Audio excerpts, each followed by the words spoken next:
नमस्कार मित्रों। आज हम बीए भाग प्रथम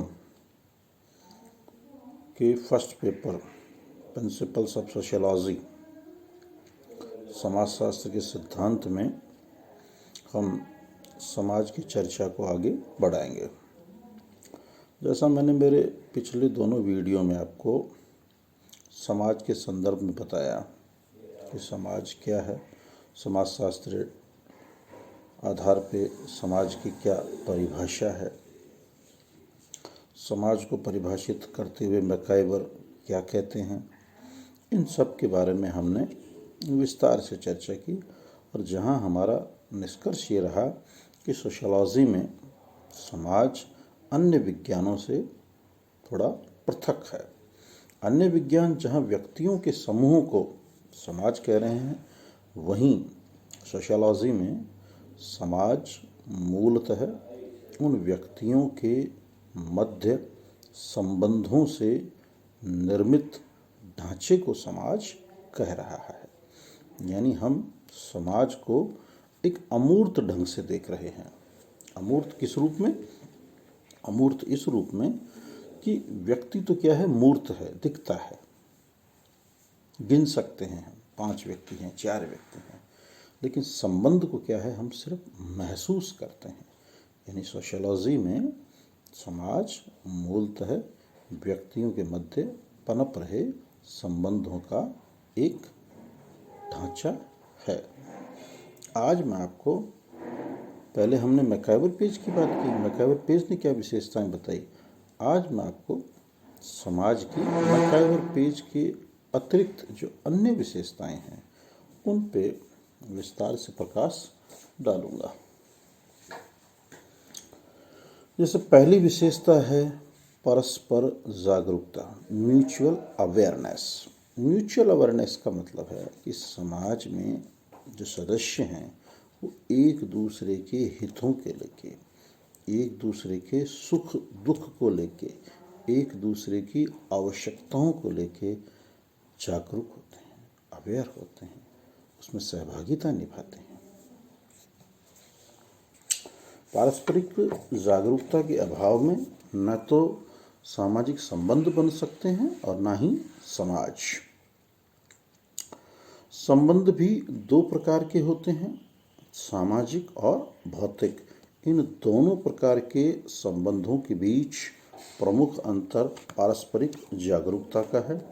जहां सामाजिक संबंधों का प्रमुख आधार जागरूकता है, वहां भौतिक संबंधों में इसका अभाव पाया जाता है।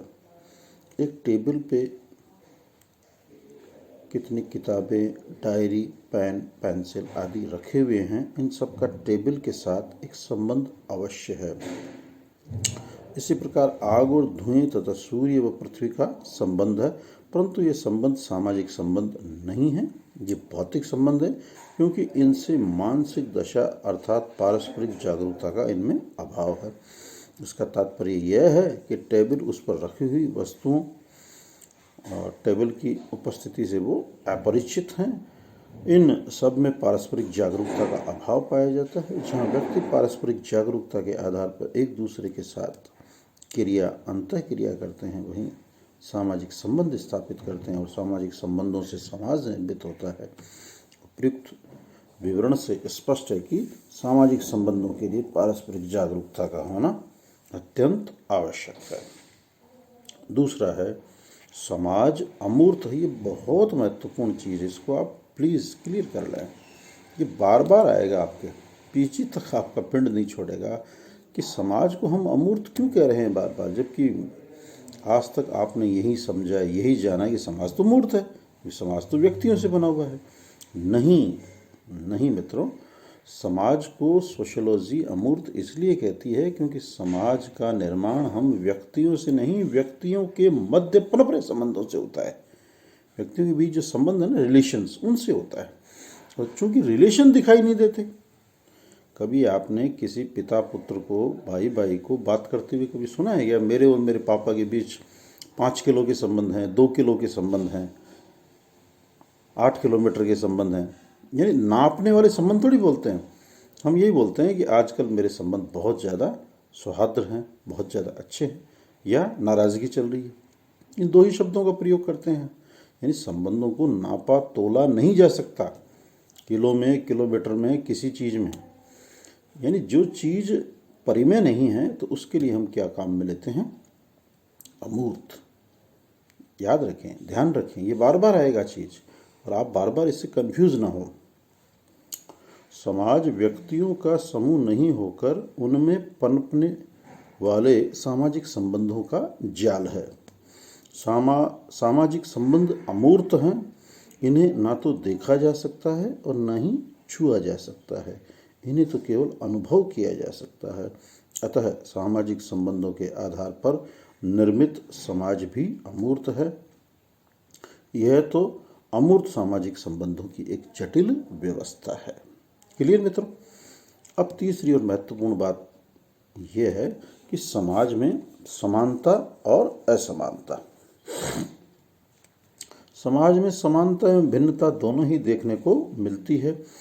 किसी ऐसे समाज की कल्पना नहीं की जा सकती जिसमें पूर्णतः समानता या पूर्णतः भिन्नता हो। प्रत्येक समाज में ये दोनों ही बातें अनिवार्यतः पाई जाती है। अगर समाज में समानता की जहाँ तक बात है, तो जब तक लोगों में किसी न किसी मात्रा में समानता की भावना नहीं होगी, तब तक उनका एक दूसरे से संबंधित होने या इकट्ठा रहने का प्रश्न ही नहीं उठता। ऐसी स्थिति में समाज का निर्माण भी नहीं हो सकता। यहाँ समानता का तात्पर्य यह है कि एक समाज के अधिकांश सदस्यों का प्रमुख सामाजिक समस्याओं के संबंध में समान दृष्टिकोण पाया जाता है। साथ ही वे समाज द्वारा स्वीकृत लक्ष्यों की प्राप्ति हेतु मिलजुल कर कार्य करते हैं। जो लोग कुछ मात्रा में शारीरिक और मानसिक दृष्टि से समान हैं तथा जो एक दूसरे के निकट हैं, उन्हीं में समाज पाया जाता है।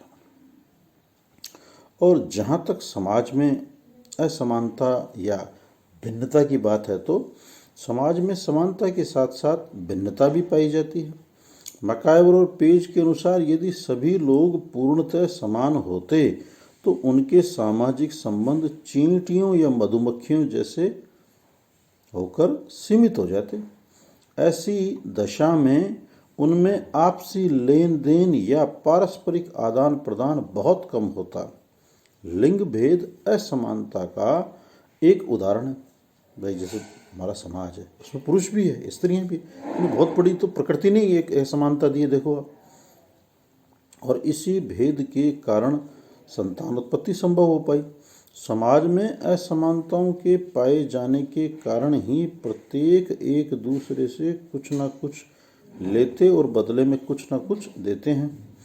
यह बात परिवार, मित्र मंडली, समूह, समिति, समुदाय सभी में पाई जाती है। सभी प्रकार के सामाजिक संबंधों में भिन्नता या असमानता की महत्वपूर्ण भूमिका देखने को मिलती है।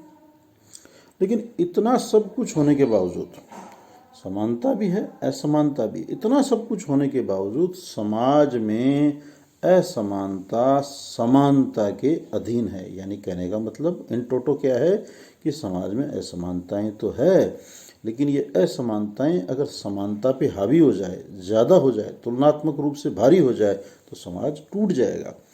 लेकिन असमानता तो है, लेकिन असमानता के ऊपर क्या है? समानता है। यानी समाज में असमानता समानता के अधीन है, नीचे है, निम्न है। उनका संतुलन बहुत ज़्यादा असमानता की ओर ना होकर के समानता की ओर है। इसको और समझ लें कि समाज में असमानता या भिन्नता समानता के अधीन है। इससे तात्पर्य ये हुआ कि समाज में श्रम विभाजन पहले सहयोग है और फिर विभाजन है। इसका तात्पर्य यह है कि समान उद्देश्यों की पूर्ति के लिए लोग एक दूसरे के साथ सहयोग करते हैं, परंतु उद्देश्यों को प्रभावपूर्ण ढंग से प्राप्त करने के लिए वे आपस में कार्यों को बांट लेते हैं। समान आवश्यकताओं के कारण ही असमान कार्यों को पूरा करने के लिए लोग एकत्र होकर एक दूसरे के साथ सहयोग करते हैं। उदाहरण के रूप में कुछ व्यापारी लाभ कमाने के उद्देश्य से साझेदारी के संबंधों में बंध जाते हैं और मिलकर व्यापार करते हैं।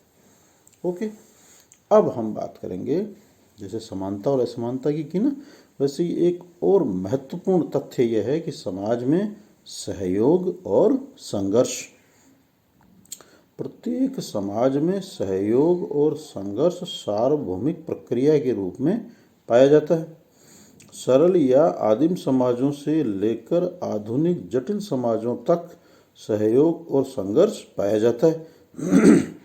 मनुष्यों और समूहों को अपनी विभिन्न आवश्यकताओं की पूर्ति के लिए एक दूसरे के साथ सहयोग करना पड़ता है, लेकिन जहां वे सहयोग से ऐसा नहीं कर पाते वहां संघर्ष का सहारा भी लेते हैं। यहाँ हम इन दोनों पर पृथक पृथक रूप से विचार कर रहे हैं। पहला है सहयोग। प्रत्येक काम या उद्देश्य में सफलता का आधार सहयोग ही है।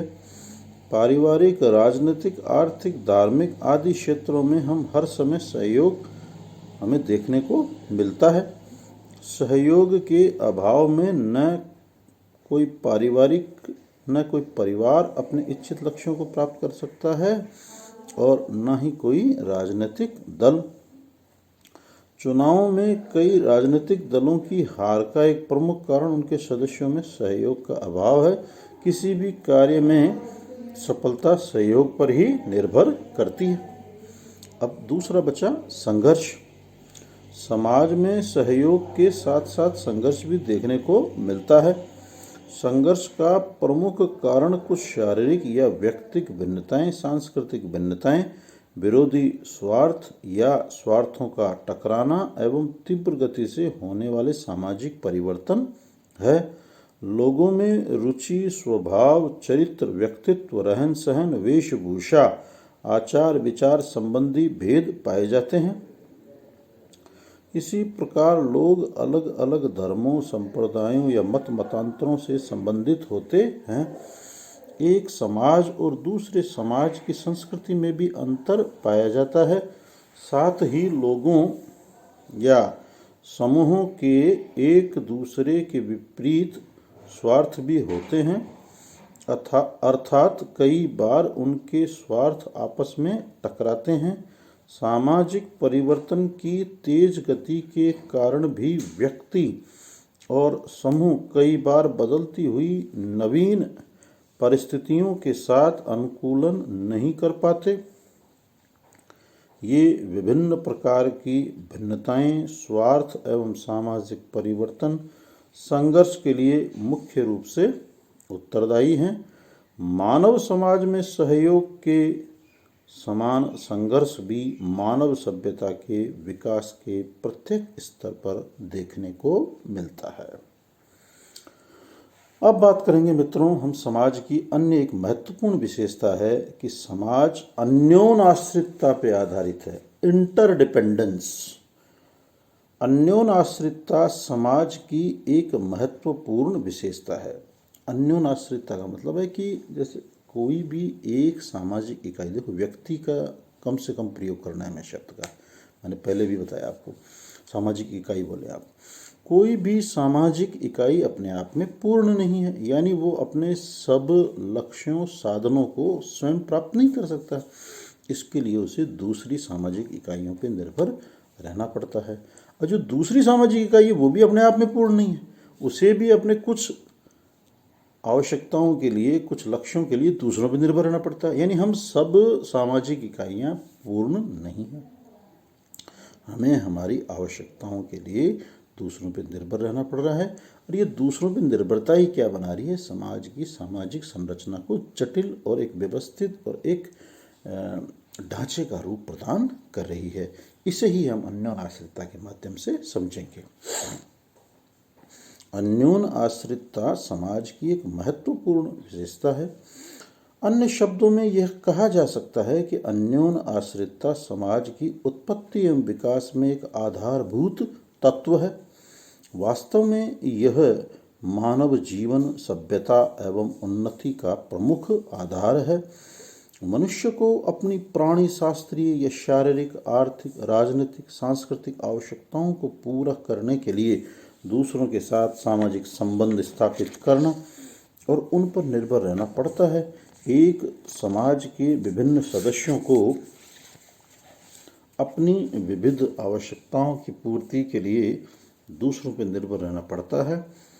आदिम से आदिम और छोटे एवं सरल से सरल प्रकार के समाजों में भी व्यक्ति की यौन संतुष्टि, शिकार एवं जीवन रक्षा के लिए दूसरों पर निर्भर रहना पड़ता है।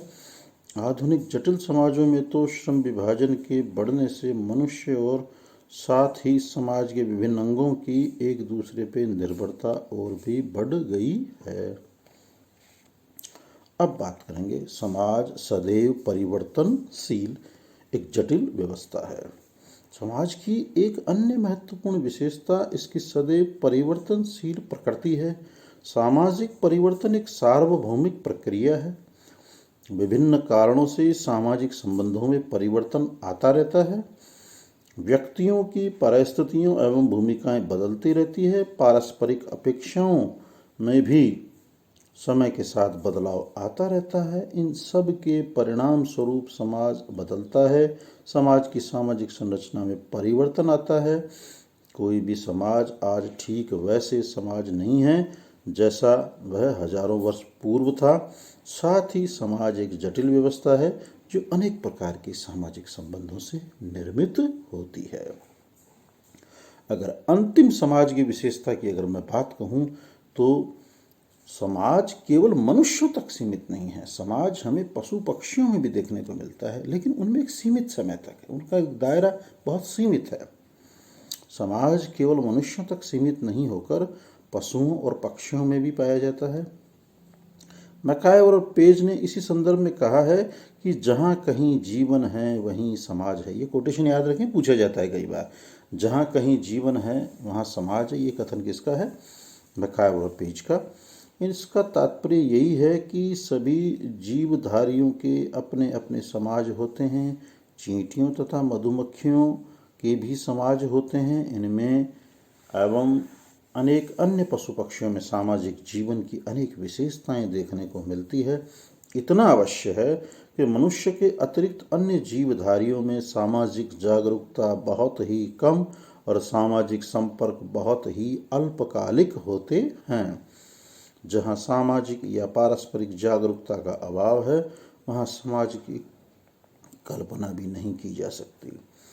उच्च स्तर के पशुओं जैसे हाथी, गाय तथा नर वानरों के निश्चित समाज होते हैं। इनके जीवन में पारस्परिकता और सहयोग के तत्व पाए जाते हैं, लेकिन चेतन रूप में पारस्परिक जागरूकता के आधार पर सामाजिक संबंधों की स्थापना केवल मनुष्य ही कर पाता है। यही कारण है कि समाजशास्त्र के अंतर्गत हम केवल मानव समाज का ही अध्ययन करते हैं। अब मैं मेरे अगले वीडियो में आपको समाज के कुछ उदाहरण बताऊंगा, फिर आपको एक समाज के बारे में बताऊंगा, फिर समाज और एक समाज में अंतर बताऊंगा। मित्रों, आप ज़्यादा से ज़्यादा वीडियो को लाइक करें, शेयर करें, अपने कमेंट्स दें, अपनी समस्या जिज्ञासा पूछें और ज़्यादा से ज़्यादा आप वीडियो देखें, अपने साथियों तक ये बात पहुंचाएं, क्योंकि बहुत कम बच्चे अभी सब्सक्राइब कर रहे हैं, बहुत कम बच्चे अभी वीडियो देख रहे हैं, तो उन तक ये मैसेज पहुंचाएं। आप स्वस्थ रहें, प्रसन्नचित्त रहें। इन्हीं शुभकामनाओं के साथ सुप्रभात।